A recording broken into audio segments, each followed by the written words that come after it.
Good morning and happy Friday the 13th, December 13th. And thank you so much for jumping on.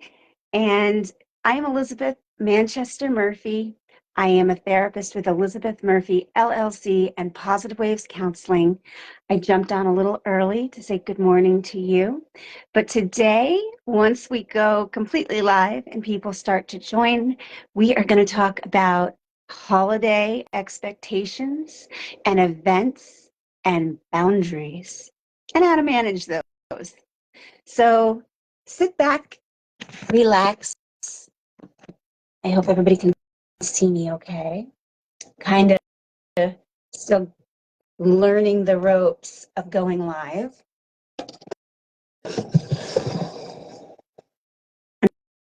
And I hope you guys are having a great week. I have got my favorite cup of tea, and it is about 55, maybe 54 degrees outside here in beautiful tropical Southwest Florida. And I am in my office today. I am going to focus on doing some paperwork and doing a couple marketing calls for 2025. And I'm excited to be here. So I'm just going to give everybody a few minutes. Please, if you find these little live videos helpful, please like and share, follow my page. Again, I am doing these throughout the month of December on Fridays, and I'm excited to share some of my experiences and curriculum to feeling better with you. So again, happy Friday. While we're waiting, I think maybe I will give you guys a little bit of a tour. Let me see if I can turn this around. This is where my office is located at Coconut Point, right here. So if you are familiar with Coconut Point, I look right across at the loft and also the Lee County Sheriff's Community Outreach Center here. Down directly below, I've got Chico's, which is, let me just switch that over. Here we go. Oh, there we go. Chico's and a couple of the other stores here locally are a lot of fun, especially around the holidays. It is the most beautiful place. It's lit up with white lights, Christmas trees, and Frank Sinatra and a couple of my older favorite Christmas carols play in the evenings. Directly downstairs, there is a Italian gelato place and Divietto's. Shout out to Divietto's. You have the best Caesar salad ever. And then there's a new Chinese food place directly across the way, which I won't mention its name yet because I haven't tried it. So once I do, Mermaid Tail approved, I will certainly share that information with you. But this is, and I'm going to turn it around again, my space, right? So kind of calm. And I rather enjoy it quite a bit. So thank you again for joining me. My name is Elizabeth Manchester Murphy. I'm a therapist and the owner of Elizabeth Murphy LLC and Positive Waves Counseling, located in beautiful Coconut Point. I love this office because there's so much going on and busy, and it's just really nice. Today's topic, we're going to discuss ideas regarding holiday expectations, family gatherings, work parties, and also the expectations and management of our own personal boundaries and needs during the holiday season. So let's start with boundaries. Can anybody tell me what the definition of boundary is? If you are online, please comment. And if you can hear me and see me, give me a thumbs up. Again, this is so much easier when people are joining. So I'm trying to navigate too much conversation versus not enough content. Simply what a boundary is. A boundary is not a barrier. It is not something that we put in place to keep away from something. A boundary is something we put in place to keep ourselves and others safe. So a lot of people ask me, Elizabeth, what is the difference between aggressive and assertive? Aggressive comes from a highly emotional state of mind, whereas assertive, again, are 3 F words that you are allowed to say: firm, fair, and friendly. And relating it back to boundaries, boundaries should be firm, fair, and friendly. So there are all different types of boundaries. Can anybody share what kind of boundaries there are? Anyone? Well, first and foremost, we're not taught boundaries. If you think about what occurred during COVID and that whole, few years, people were told to stay 6 feet away from people. Unfortunately, people didn't stay 6 feet away from each other, and we should have kind of honored our boundaries even before COVID started. So what is the social rule? We like to talk to people and educate them that at least 3 arms length away from strangers for safety. That is an example of a safety boundary, which I am going to explore today. Another boundary would be a communication boundary.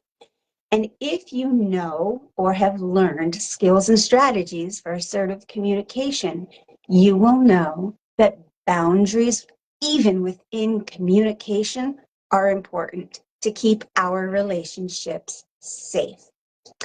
Then there's other boundaries. For example, acknowledging your comfort level with things like work-related boundaries or intimacy-related boundaries.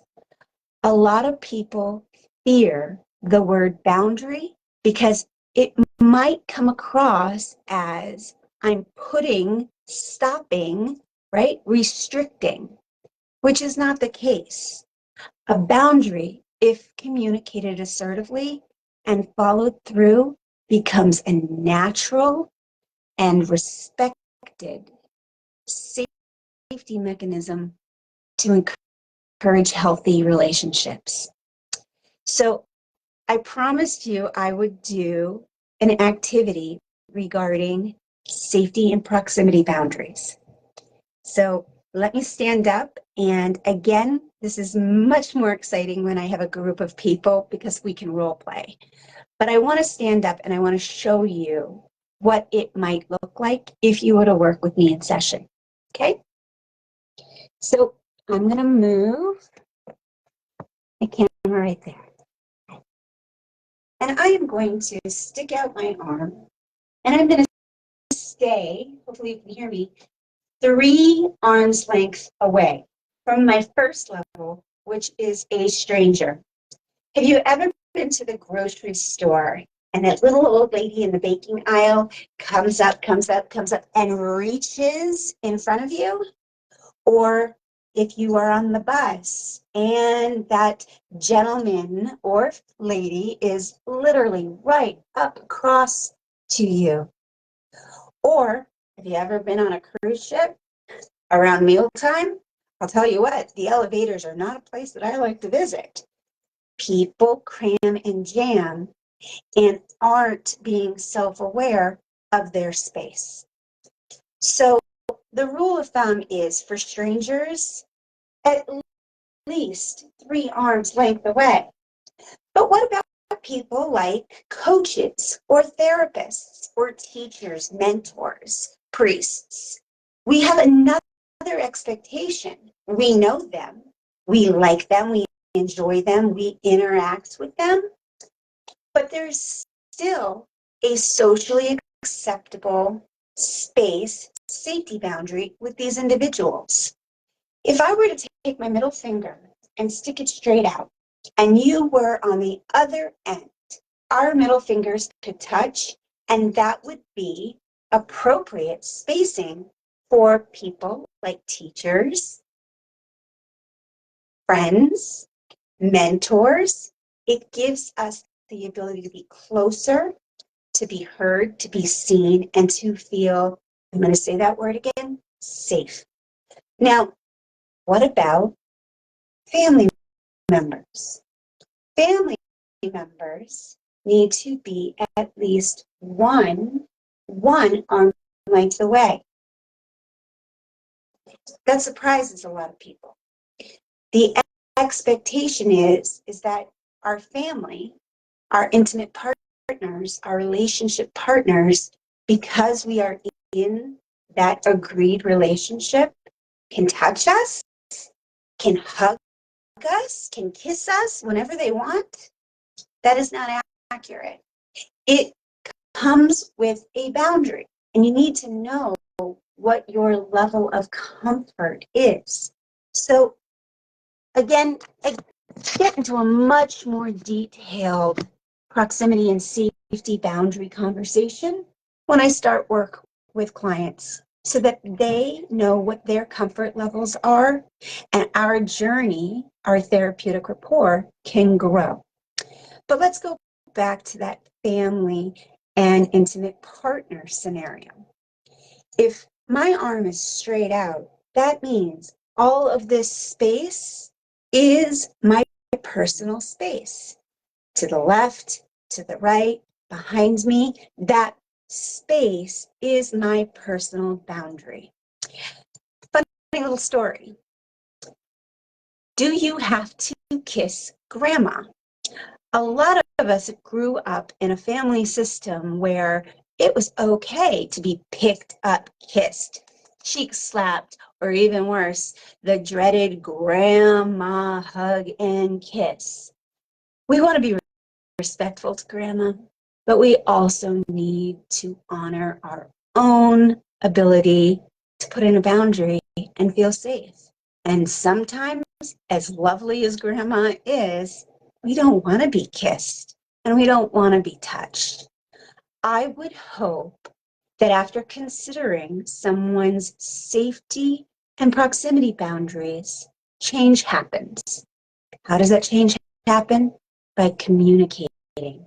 And there are boundaries for communication. Any questions so far?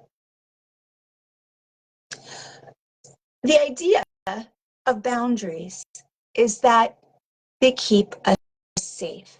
But how do we communicate those boundaries? Again, in a firm, fair, and friendly manner. But also, if boundaries are crossed or they are not honored, there are consequences that can occur with those boundaries. Now, consequences sounds like a big, scary, horrible word. Consequences mean outcome. what is the outcome that you, who is holding this boundary, is looking for. Hopefully, it's respect, safety, and feeling okay within that relational dynamics. There are two kinds of consequences that occur with all kinds of behavior. There are positive consequences and there are negative consequences. An example of a consequence, a positive consequence, might be something as simple as if you study for a test and you do well, the outcome is that you do well. So therefore, it is a positive consequence. A negative consequence might be that if you throw a tantrum in a public place, mom and dad take you home. If they are firm, fair, and friendly, they are going to take you home and follow through with that communication that if there was a tantrum, you would be taken home. So you learn from our consequences. We learn from our consequences, what we want more of and what we may not want. In relationship to safety and personal space boundaries, there needs to be some consequences. The first level is no thank you. This can be communicated verbally or just visually. So for example, if someone is standing too close to your comfort, move. Just move. If they continue to not honor that spacing, then you have to verbalize no thank you. If that doesn't work, maybe we try a different way to communicate. And if using our words isn't working, then maybe we need to show them visually that we are just not comfortable with a situation. And it can be as gentle as, no, thank you, and moving away. But let's be honest, sometimes people, they just keep crossing that boundary. Then we have a responsibility to ourselves and others within that relationship to be safe. And in this example, if my boundaries are not being respected, I have learned to be very firm and direct and move, verbalize, please stop, no thank you. And if that still isn't being honored, then your behavior for safety is and should be implemented. We can talk about more of that at another time. Saying no. How many of you are comfortable with saying no? Is saying no part of boundaries? Anybody? So yes, saying no is part of creating scenarios to which you feel safe. In this context, saying no to overwhelming holiday plans. We have school recitals, we have neighborhood gatherings, we have family dinners, and oh yeah, a variety of different events that sometimes become more tedious than exciting and fun. And it is important to honor your level of comfort with minimizing some of that overwhelming stress. It is okay to say no to attending any holiday function.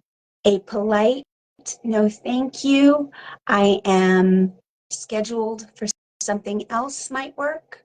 Or depending on the individual and your relationship, their expectations and yours, maybe simply saying, I can't be present for that this week or right now.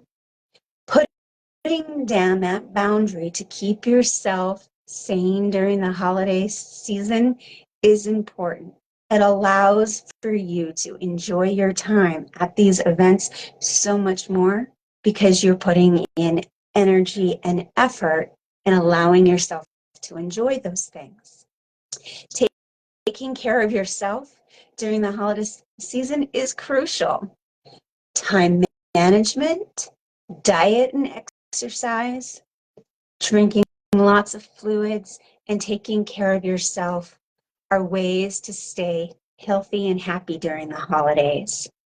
Holding and honoring those boundaries that make you feel safe is also being very mindful of your needs during the holiday season. And what happens when we hold boundaries and our needs? It helps us remain balanced and consistent. So boundaries aren't a scary, negative thing.